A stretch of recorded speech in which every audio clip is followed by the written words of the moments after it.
அனைத்து நண்பர்களுக்கும் வணக்கம். நம்ம இந்த வீடியோவில் ஒண்டர்ஃபுல் வேர்ல்டுங்கிற கொரியன் ட்ராமாவோட கண்டினியூ தான் பார்க்க போறோம். போன வீடியோவில் சோகாவோட போட்டோல இருந்த போன அந்த நெய்பர் லேடியில தன்னோட தங்கச்சி யூரி தாங்கிற உண்மை இவனுக்கு தெரிய வர, அதுக்கப்புறம் என்ன நடக்குதுன்னு இந்த வீடியோல பார்ப்போம். இந்த வீடியோட ஆரம்பத்திலேயே சின்ன பொண்ணா இருக்க யூரியை தான் காட்டுறாங்க. யூரி அவங்க அம்மா தோலை தாங்க முடியாம தான் வீட்டை விட்டு வெளியில ஓடி வரவும், அடுத்து என்ன பண்றது எங்க போறதுன்னு தெரியாம அந்த சின்ன பொண்ணு பார்க்ல உட்கார்ந்து இருக்க. அவ முகம் ஃபுல்லா காயமா இருக்கு. அப்பதான் அந்த வழியில போன ஹைஸ்கூல் படிக்கிற பொண்ணா இருக்க யூன் பார்க்ல முகமெல்லாம் காயத்தோட இருக்க யூரியை பார்த்துட்டு யூரிக்கு உதவி பண்ண வர, அவளோட நிலைமையை பத்தி புரிஞ்சுக்கிட்டு அடைக்கலம் கொடுத்து தன்னோட வீட்டுக்கு கூட்டிட்டு வரப்போம். இவன் யூரிய தனக்கு ஒரு தங்கச்சி ஆகும். இவனோட அம்மா அவனோட இன்னொரு பொண்ணாவும் பார்க்க ஆரம்பிச்சாங்க.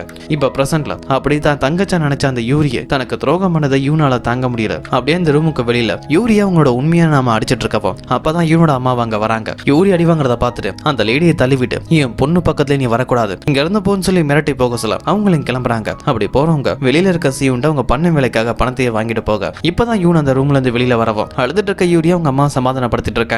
யூனும், அம்மா நீங்க இங்க இருந்து போங்க, நான் தங்கச்சியை பாத்துக்கிறதா சொல்லவும் என்னோட அம்மா அங்க இருந்து கிளம்ப. அப்ப அந்த கடைக்கு வெளியில இருக்க சீனும் யூரி அழுதுட்டு இருக்காது. அதோட யூன் டென்ஷனா இருக்காது. இதை அப்படியே ஒரு போட்டோ எடுத்து சோகாவுக்கு அனுப்பவும், அதை பார்த்த உடனே சோகாவும் ஏதோ ஒரு பிரச்சனைன்னு புரிஞ்சுக்கிட்டு உடனே ஈரோட கடைக்கு தான் கிளம்பவும். அதே டைம் இப்ப யூரி வாஷ்ரூம்ல இருக்க. அப்பதான் அவங்க பாக்கெட்ல இருந்து ஒரு போட்டோவை எடுக்கிறாங்க. யூரியோட உண்மையா நம்ம பண்ண வேலை இதுதான். யூரி அடிக்கிற மாதிரி அந்த டைம்ல அவட பாக்கெட்ல ஒரு போட்டோவையும் வச்சுட்டு போயிருப்பாங்க. அந்த போட்டோவை தான் இப்ப யூரி எடுத்து பார்க்கவும், அது சோகாவும் யூரி ஒன்னா இருக்கும் போது எடுத்த போட்டோ தான். இது வரைக்கும் வந்த போட்டோ எல்லாத்துலயுமே சோகாவோட முகம் மட்டும் தான் தெரியும். ஆனா இப்ப இருக்க போட்டோல யூரியோட முகமும் தெளிவா தெரியும். அதை பார்த்து அதிர்ச்சியாகவும் அந்த போட்டோவை கிழிச்சிட்டு வெளியில வர, அப்பதான் சோகாவா அங்க வர. யூரி ரெஸ்ட் ரூம்ல இருந்து அழுதுட்டு வருது. அதே நேரத்துல சீனும் சோகாவை பார்த்துட்டு அங்க இருந்து யூரியை கிராஸ் பண்ற மாதிரியே போறது.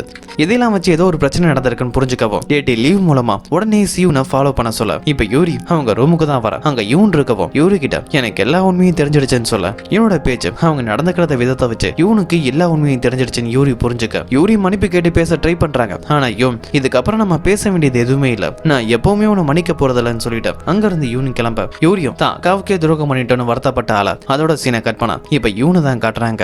யூரியை மீட் பண்ணிட்டு வந்ததுக்கு அப்புறம் தனியா ஒரு இடத்துக்கு வந்து தான் தங்கச்சி பண்ண துரோகத்தை நினைச்சு அழுது வேதனையில இருக்க. அது தூரத்துல இருந்து சீன் பார்த்துட்டு அங்க இருந்து கிளம்புறான். யூன் வேதனையில இருக்கிறத செலிப்ரேட் பண்றதுக்காகவே அவன் ஃப்ரெண்ட்ஸ் எல்லாம் வர வச்சு ஒரு பார்ட்டி பண்றான். இப்ப சோகாவை தான் காட்டுறாங்க. ஏடி லீவ் மூலமா சீனை ஃபாலோ பண்ணதை வச்சு சீன் மூலமா சோகாவோட போட்டோ இருந்த பண்ண யூரி தாங்கிற விஷயம் யூனுக்கு தெரிஞ்சிருச்சுன்னு சொல்ல, இந்த உண்மையை தான் சோகா மறைக்க இவ்வளவு கஷ்டப்பட்டிருப்பாரு. அது எல்லாமே இப்ப வீணா போகவும் வேற வழி இல்ல, இதுக்கு மேல எதையும் மறைக்க முடியாதுன்னு தன்னோட வீட்டுக்கு வந்து யூரி கிட்ட உண்மையை சொல்றாரு. ஏன் கூட அந்த போட்டோல இருந்த பண்ணி யூரி தானோ, அந்த உண்மையை உனக்கு தெரியக்கூடாதுன்னு நினைச்சேன், அது தெரிஞ்சா நீ கஷ்டப்படுவேன்னு நினைச்சுதான் நான் உண்மையை மறைக்க நினைச்சதா சொல்லவும் யூன் கோவப்படுறாங்க. அங்க இருக்கிற அவங்க 2 பேரும் சேர்ந்து எடுத்த போட்டோலாம் உடைக்கிறாங்க. நம்ம பையன் இறந்து போய் நான் ஜெயில இருக்கும்போது நீ என் தங்கச்சி கூடவே ஒன்னா இருந்திருக்க. நான் ஜெயில இருக்கும்போது உன்னை பல தடவை அவாய்ட் பண்ணேன். ஏன் உங்ககிட்ட பல தடவை சொன்னேன் என்னை விட்டுட்டு போய் உனக்காக ஒரு வாழ்க்கையை வாழுன்னு சொன்னேன். ஆனா நீ கேட்கல, சேர்ந்து வாழலாம்னு சொல்லி கடைசியில நீ ஏமாத்திட்ட. இதுக்கு என்கிட்ட நீ வராமலே இருந்திருக்கலாமேன்னு சொல்லி வருத்தப்பட்டு அழுதுட்டு இருக்க. சோகாவால யூனோட கேள்விக்கு பதில் சொல்ல முடியல. அப்படியே தரையில உட்கார்ந்து தான் பண்ணது தப்புதான்னு மன்னிப்பு கேட்ட மாதிரி அமைதியா இருக்க.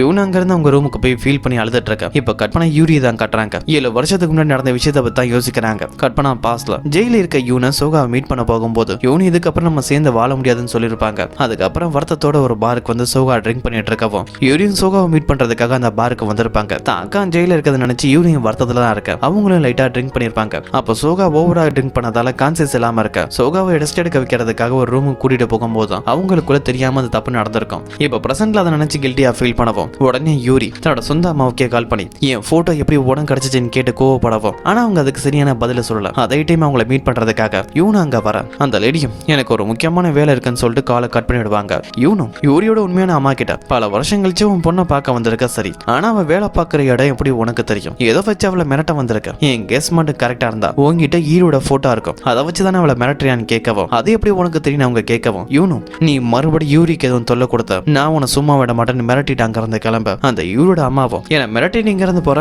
அந்த போட்டோ எப்படி எனக்கு கிடைச்சிச்சு, அதை யாரு கொடுத்தாங்கன்னு தெரிஞ்சுக்க விரும்பலையான்னு கேட்க யூன் அதை கேட்காமலே அங்க இருந்து போயிடுவாங்க. ஏன்னா இது கண்டிப்பா சீனோட வேலைதான் இருக்குன்னு யூனுக்கு தெரியும். அவனை தேடி கண்டுபிடிச்சு ஒரு லேக்கை வரவும் அங்க சீன் காத்துட்டு இருக்கான். அங்க இருக்கிற லேக்கை காட்டி இந்த இடத்துல இப்படி ஒரு லேக் இருக்கிறதே பல பேருக்கு தெரியாது. இங்க யாராவது வந்து தற்கொலை பண்ணீங்கன்னு நினைச்சா கூட அவங்களை காப்பாத்தா ஒரு ஆள் இருக்க மாட்டாங்க. ஒரு தடவை நான் இந்த இடத்துக்கு வரும்போது இந்த லேக்ல நான் குதிச்சு இறந்து போயிடலான்னு கூட நினைச்சேன். என் கெஸ் கரெக்டா இருந்தா இப்ப அதே மாதிரி சிச்சுவேஷன்ல தான் நீங்களும் இருக்கீங்க. உங்களுக்கு நடந்த துரோகத்தை பத்தி நினைச்சு செத்துடலான்னு முடிவெடுத்துட்டீங்களான்னு கேட்கவும், ஆனா அதுக்கும் மரணத்தை விடவும் கஷ்டமானது எது தெரியுமா, மரண வேதனையோட வாழ்றது மட்டும்தான். அப்படி ஒரு வாழ்க்கையை தான் நான் வாழ்ந்துட்டு இருக்கேன். ஏன்னா பழிவாங்க நினைக்கிற ஒருத்தனால என்ன கொல்ல முடியும், ஆனா என் தைரியத்தையும் நம்பிக்கையும் கொல்ல முடியாது. நான் காங்கோட அம்மான்னு சொல்லிட்டு அங்க இருந்து கிளம்பவும் சீனும் சீக்கிரம் அந்த நம்பிக்கை நான் உடைக்கிறதா சொல்லிட்டு கேரேஜுக்கு வீட்டுக்கு போனா அங்க அவனுக்கு முன்னாடியே சோகா இருக்காரு. நேற்று லீவ் மூலமா சோகா சீவனை பத்தின பல தகவலை தெரிஞ்சுக்கிட்டாரு. சீன் வாங்கோட பையன் தானோ தான் அப்பாவோட மரணத்துக்கு பழி வாங்குறதுக்காக 7 வருஷமா இவனை ஃபாலோ பண்ணி இவனை பத்தின பல தகவலை தெரிஞ்சு வச்சிருக்காங்கிற விஷயம்லாம் தெரிஞ்சுக்க சீன் கிட்ட உன் அப்பாவோட மரணத்துக்காக நீ பழி வாங்க நினைக்கிற சரி, எதுக்காக இவ்வளவு நாள் காத்துட்டு இருந்தான்னு கேட்கவும் அதுக்கு சீன் நான் ஜெயில இருக்கவங்க மனைவி எப்பவோ பழி வாங்கியிருக்கலாம், ஆனா அப்படி வாங்கி பிரயோஜனமே இல்லை. அவங்க ஜெயில இருக்கும் போது வாழ்க்கையை வாழவே விருப்பம் இல்லாம இருந்தாங்க, அதனாலதான் காத்துட்டு இருந்தேன். அவங்களுக்கு வாழ்க்கை மேல மறுபடியும் ஆசை வரணும், வாழணுங்கிற நம்பிக்கை வரணும், அதுக்கப்புறம் தான் அவங்கள பழி வாங்கலாம்னு நினைச்சேன். அவங்க நம்பிக்கை அழிச்சு வாழணுங்கிற எண்ணத்தையும் நரகமாக்குவேன்னு சொல்ல சோகா அதெல்லாம் கேட்டுட்டு கோவப்படவும் அதுக்கப்புறம் கொஞ்சம் சமாதானமாக்கி நான் சொல்றதை கேளு, என் மனைவி வாழ்க்கையில பல கஷ்டப்பட்டிருக்கா, இதுக்கப்புறமாதி என் மனைவி நிம்மதியா வாழணும்னு நினைக்கிறேன், நீ பாதிக்கப்பட்டதுக்காக நான் மன்னிப்பு கேட்டுக்கிறேன், கெஞ்சி கேட்டுக்கிறேன், இதோட நிறுத்திட்டுன்னு சொல்லிட்டு அங்கிருந்து கிளம்பவும் சீனு தான் அம்மாவை பாக்குறதுக்காக ஹாஸ்பிட்டலுக்கு வரான். அவங்க கையை பிடிச்சிட்டு அந்த ஈனோட கண்ணீரையும் வேதனையும் நான் இன்னைக்கு பார்த்தேன், ஆனா எனக்கு அது பத்தாதுமா, நீங்க பட்ட வேதனைக்கும் கண்ணீருக்கும் முன்னாடி அந்த ஈனோட வேதனை பெருசு இல்ல,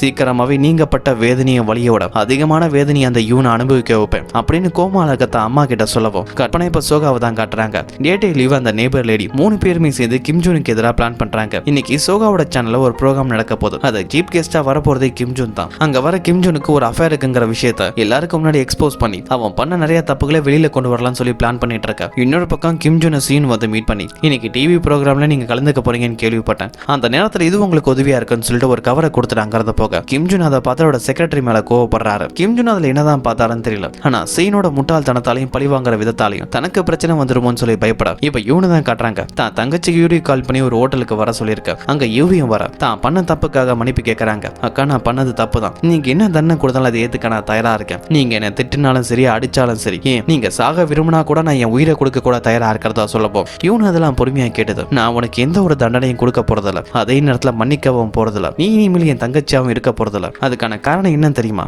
என் அம்மாவுக்கு மட்டும் நீ பண்ண கேவலமான வேலை தெரிஞ்சா தான் வளர்த்த பொண்ணு இப்படி ஒரு விஷயம் பண்ணிட்டான்னு சொல்லி தான் அம்மா சுக்குநூறா உடஞ்சு போயிருவாங்க. அப்படி ஒரு வேதனையை அம்மாவுக்கு நான் தர விரும்பலன்னு சொல்ல யூரியால அதுக்கு மேல எதுவும் பேச முடியாம கண்ணீர் விட்டு அழுதுட்டு இருக்க. இப்ப சீவனை தான் காட்டுறாங்க. யூனை பழி வாங்குறதுக்காக மறுபடியும் ஒரு பிளான் பண்ணிருக்கான். அது என்னன்னா சோகாவும் யூரியும் ஒன்னா இருக்க போட்டோவை எடுத்துட்டு வந்து யூனோட அம்மா கிட்ட காட்ட வர கற்பனை இப்ப யூனை தான் காட்டுறாங்க. அவங்க அம்மாவை கான்டாக்ட் பண்ண ட்ரை பண்ண கால் எடுக்க மாட்டாங்க. ஏன் அம்மா கால் அட்டன் பண்ண மாட்டாங்கன்னு டைரக்டா ஹோட்டலுக்கு வந்து பார்த்தா ஹோட்டல்ல அவங்க அம்மா இல்ல. அங்க வேலை பார்க்குற ஆளுங்கள்ட்டையும் கஸ்டமர்ட்டையும் விசாரிச்சா கூட உங்க அம்மா எங்க போனாங்கன்னே தெரியல. நாங்க வரும்போது காய்கறிலாம் கீழே செதறி கிடந்ததா சொல்ல தான் அம்மாவுக்கு என்னாச்சுன்னு தெரியாம யோன் மறுபடியும் அவங்க அம்மாவோட நம்பருக்கு கால் பண்ண சீவன் தான் அந்த கால் அட்டன் பண்ணவும் உங்க அம்மா இப்ப என் கூட ஹாஸ்பிட்டல்ல தான் இருக்கிறதா சொல்ல யூன் உடனே இந்த ஹாஸ்பிட்டலுக்கு வராங்க. அதே நேரத்துல கிம்ஜோட ப்ரோக்ராம்கான வேலை நடந்துட்டு இருக்க. யூன் அம்மா ஹாஸ்பிட்டல் அட்மிட் ஆனது தெரியவும் யூரி அங்க வரவும் யூரி கிட்ட அம்மாவை பாத்துக்கன்னு சொல்லிட்டு அங்க இருந்து சீவனை தான் பார்க்க போறாங்க. ஏன்னா என்னோட அம்மா ஹாஸ்பிட்டல் அட்மிட் ஆயிருக்காங்க. அவங்களுக்கு கால் பண்ணி பார்த்தா அந்த கால் அட்டன் பண்ணது சீன். ஒருவேளை சீன் எதுவும் சொல்லி அந்த அதிர்ச்சியை தாங்க முடியாம தான் அம்மாவுக்கு எதுவும் ஆயிருக்குமோ தான் சீவனை மீட் பண்றதுக்கு அவனோட கேரேஜ் வராங்க. ஆனா அங்க அவன் இல்ல. அதனால அவனோட வீட்டுக்கு போகவும் அதுக்கு முன்னாடி டேட்டே அங்க இருக்காரு. சீவனை பத்தியோ இல்ல அவன் வேலை பார்க்கற கிம்ஜூனை பத்தியோ எதுவும் தகவல் கிடைக்கும் தான் சீனும் இல்லாத டைம்ல இங்க வந்துருப்பாரு. அவன் வீட்டோட டோர் ஓபன் பண்ணிட்டு வீட்டுக்குள்ள வந்து எதுவும் க்ளூ கிடைக்குமான்னு சொல்லி தேடிட்டு இருக்க. அங்க யாரோ வர சவுண்ட் கேக்குது. யாரோ இங்க வராங்கன்னு அவர் அங்க இருந்து தப்பிச்சிருப்பாரு. ஆனா அந்த இடத்துக்கு வந்தது இவன் தான். சீவனை பார்க்க தான் அங்க வந்திருப்பாங்க. ஆனா அங்கேயே அவன் இல்ல. அப்பதான் அங்க இருக்க ஒரு கபோர்ட்ல ஒரு புக்கை பாக்குறாங்க. Love in time. இந்த புக்கை எழுதினது இவன் தான். அந்த புக்கை கபோர்ட்ல இருந்து எடுத்த உடனே அந்த கபோர்டு ஓபன் ஆக பின்னாடி ஒரு சீக்ரெட் ரூம் இருக்கு. அந்த ரூம்குள்ள வந்து பார்த்தா 7 வருஷமா சீன் யூனை பத்தியும் அவன் குடும்பத்தை பத்தியும் ஃபாலோ பண்ண மொத்த தகவலையும் அங்கதான் வச்சிருக்க. யூன் அதெல்லாம் பார்த்து கோவப்படுறாங்க. அதே நேரத்துல கிம்ஜோட ப்ரோக்ராம் தான் காட்டுறாங்க. ப்ரோக்ராம் நடந்துட்டு இருக்க. சோகாவோட பிளான் என்னன்னா அங்க நேபர் லேடியை வர வச்சு நேபர் லேடிக்கும் இந்த கிம்ஜூனுக்கு இடையில கள்ள தொடர்பு இருக்குன்னு அவனோட பேரை எல்லாருக்கும் முன்னாடி கெடுக்கிறதா பிளான் பண்ணிருப்பாங்க. அதுக்காக அந்த நேபர் லேடி வருவாங்கன்னு சொல்லி வெயிட் பண்ணிட்டு இருக்கவும் இன்னும் அந்த நேபர் லேடி டிவி ஸ்டேஷனுக்கு வரல. அதனால என்னதான் பண்றதுன்னு தெரியாம இருக்கவும் நேட்டே லீவும். எதனால இந்த நேபர் லேடி பிளான் பண்ண மாதிரியே வரல. எதுவும் பிரச்சனையா தெரிஞ்சுக்கிறதுக்காக அவங்களுக்கு கால் பண்ணி பார்த்தா அவங்க கால் அட்டன் பண்ண மாட்டாங்க. என்னதான் பண்றதுன்னு தெரியாம இருக்க. கட் பண்ண அந்த நேபர் லேடியை தான் காட்டுறாங்க. கிம்ஜூன் ஆல்ரெடி சோகாவோட பிளானை பத்தி கெஸ் பண்ணிருப்பாரு. அதனால நேபர் லேடியை வச்சு எதுவும் பிரச்சனை பண்ணக்கூடாதுதான் அவரோட ஆளுங்களை வச்சு அவங்கள தடுத்திருப்பாரு. சோகாவோட பிளானும் ஃபெயிலியர் ஆக அந்த ப்ரோக்ராம் முடிஞ்சதுக்கு அப்புறம் சோகாவை கிம்ஜூன் வந்து மீட் பண்ணி நான் உனக்காக ஒரு பரிசு வச்சிருக்கதா சீன் கொடுத்த அந்த கவர் கொடுக்க அதை ஓபன் பண்ணி பார்த்தா யூரியும் சோகாவும் ஒன்னா இருந்த போட்டோ தான் இருக்கும். சீன் அதை பார்த்து அதிர்ச்சி ஆகிறாரு. கிம்ஜூனும் எனக்காக வேலை பார்க்குற ஒரு பையன் தான் இந்த போட்டோவை எடுத்திருக்கான். இந்த போட்டோவுக்கு எனக்கு எந்த ஒரு சம்பந்தம் இல்ல. இந்த போட்டோவை நாம மனைவிக்கு அனுப்பவே இல்லைன்னு சொல்லிட்டு அங்க இருந்து போறாரு. ஏன்னா சோகாவுக்கு போட்டோ விஷயத்துல முதல்ல கிம்ஜூன் மேலதான் சந்தேகம் வந்திருக்கும். அதனாலதான் கிம்ஜூனை ஒரு தடவை மீட் பண்ணும்போது டைரக்டா அந்த போட்டோவை பத்தி கேட்காம இன்டைரக்டா கிஃப்ட்னு சொல்லி பேசியிருப்பாரு. கிம்ஜூனுக்கு அந்த உண்மை இப்ப தெரிய வரவும் சோகா இப்ப மறுபடியும் கிம்ஜூன் சொல்றது கேட்கிற சூழ்நிலையில இருக்க. இதோட இந்த எபிசோட் கம்ப்ளீட் ஆகுது. இதுக்கு அப்புறம் என்னதான் நடக்குதுன்னு அடுத்த வர வீடியோல பார்ப்போம்.